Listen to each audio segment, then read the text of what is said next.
He looked like just another tired father dragging a suitcase through the crowd. No one glanced twice. No one could have guessed that the quiet man and the power over that airline than anyone boarding that day. For the first time in her life, Emma was going to fly like royalty.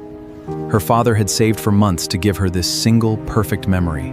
Then she arrived, and within seconds, the crew's entire posture changed. Because somewhere in that cabin, a decision had already been made, one that would humiliate a father and his little girl in front of everyone. They told him it was a mistake, a simple mix-up, nothing personal, Daddy, what is wrong? and exactly who it was happening to.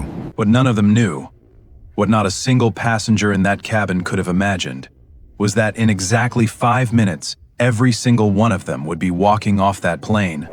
The gate agent smiled the practiced smile she gave every tired traveler who did not look like he belonged in first class, glanced down at the boarding pass in the quiet man's hand, and waved him through without a second thought.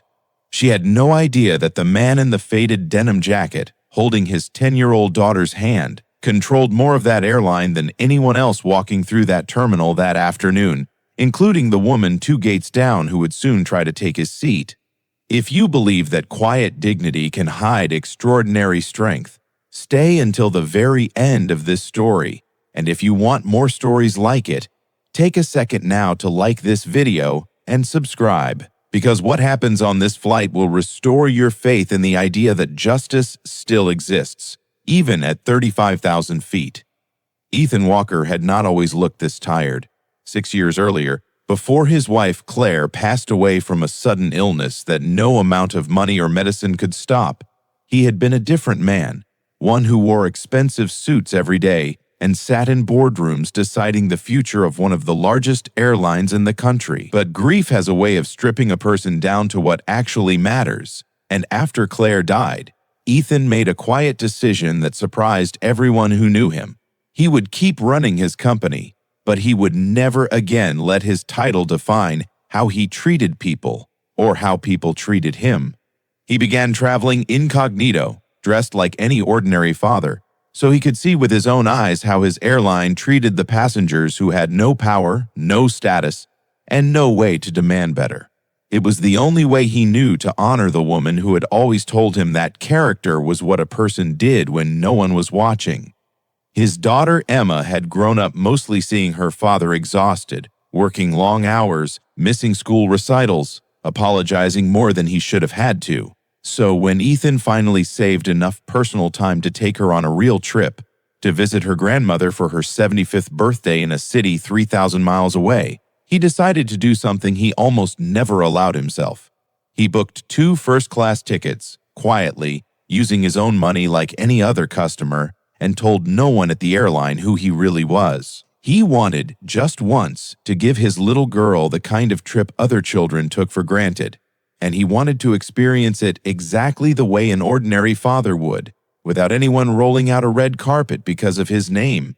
The morning of the flight, Emma could barely sit still. She packed her stuffed rabbit, the one with the slightly torn ear that had been with her since before she could remember, and insisted on wearing her favorite yellow sundress even though her father gently reminded her it might get cold on the plane. She talked the entire drive to the airport about window seats and little bags of pretzels and whether first class really had beds like she had seen in a video once.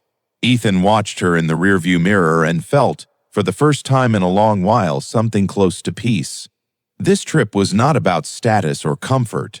It was about a promise he had made to himself the day Claire died, that Emma would never feel like an afterthought, not even for a single day.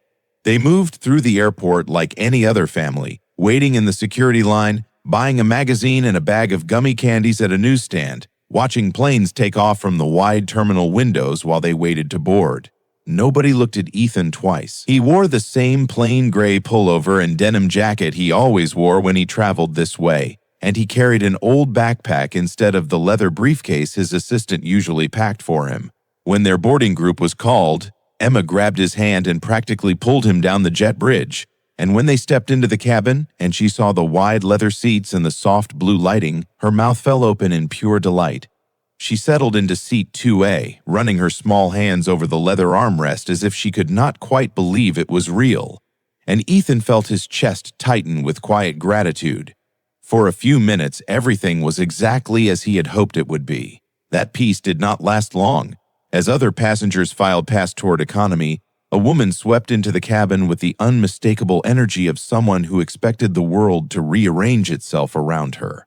Vanessa Sinclair was the chief executive of a major client company that spent millions of dollars a year on corporate travel with the airline, and she was, by reputation among the staff, someone whose complaints could end careers.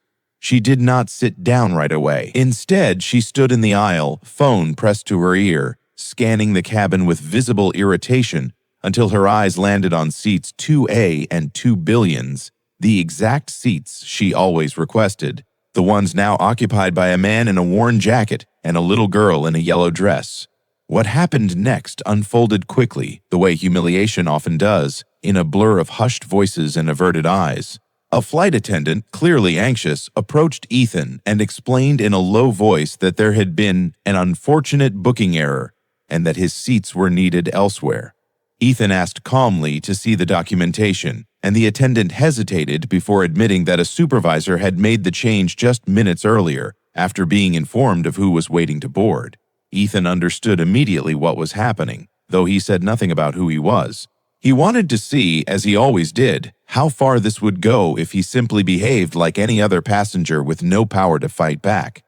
The answer was further than he expected. Within minutes, Ethan and Emma were being walked toward the back of the plane, past rows of passengers who glanced up and then quickly looked away, unwilling to get involved. Emma, confused and near tears, kept twisting around to look back at the seat she had barely gotten to enjoy, clutching her stuffed rabbit so tightly her knuckles went pale. She did not understand why they were being moved, only that something about it felt wrong, felt unfair, felt like the kind of thing that made her father go very quiet in the way he did when he was trying not to let his anger show in front of her. An older woman across the aisle reached over and gently patted Emma's hand, offering her a small, sad smile, the only kindness either of them received during those long, humiliating minutes. Ethan settled Emma into a cramped economy seat near the back, promised her softly that everything was going to be fine, and told her he needed to step away for just a moment to make a phone call. He walked toward the galley, out of earshot of the other passengers, and dialed a number he rarely used while traveling this way.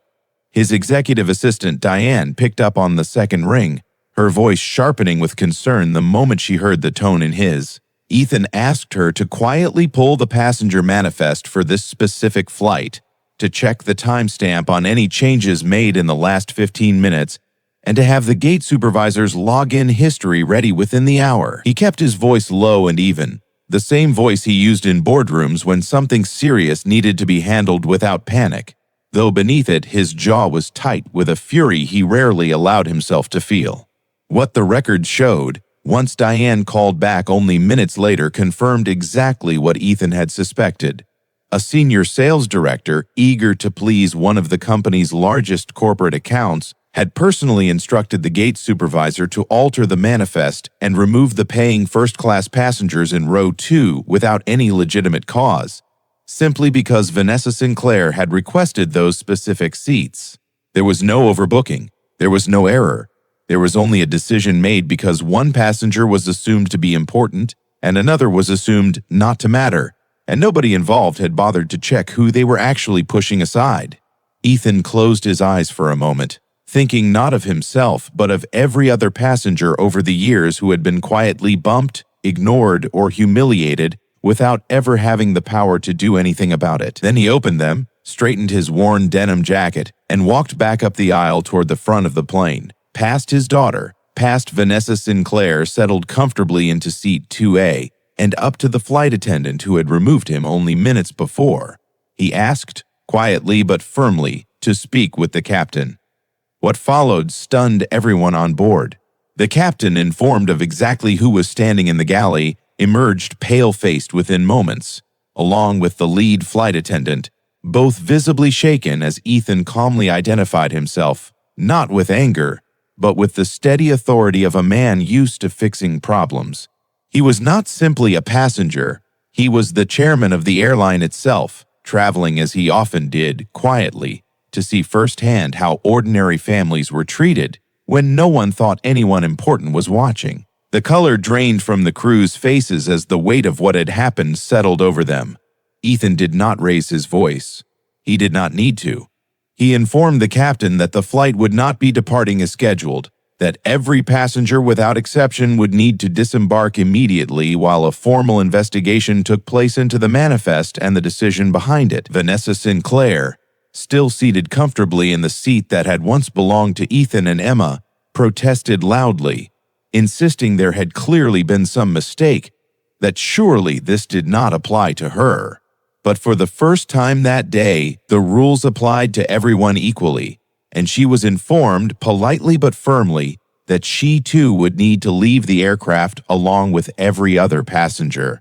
The cabin buzzed with confusion and murmurs as passengers gathered their belongings, uncertain what was happening but sensing, correctly, that something significant had occurred. Emma, watching from the back of the plane, felt her father's hand find hers again as he walked back to get her. And though she did not fully understand what had happened in those few minutes, she understood that her father was no longer the quiet man being pushed aside. Something in the way people were now looking at him had changed completely. In the hours that followed, inside a quiet conference room near the gate, Ethan sat across from the gate supervisor and the sales director responsible for altering the manifest, listening as they stumbled through explanations that grew weaker with every sentence. He did not shout. He did not need to remind anyone of his position. He simply asked them to explain, in their own words, why they believed it was acceptable to remove a paying father and his daughter from seats they had legally purchased, in order to accommodate someone they assumed mattered more. Neither of them had a good answer, because there was no good answer to give.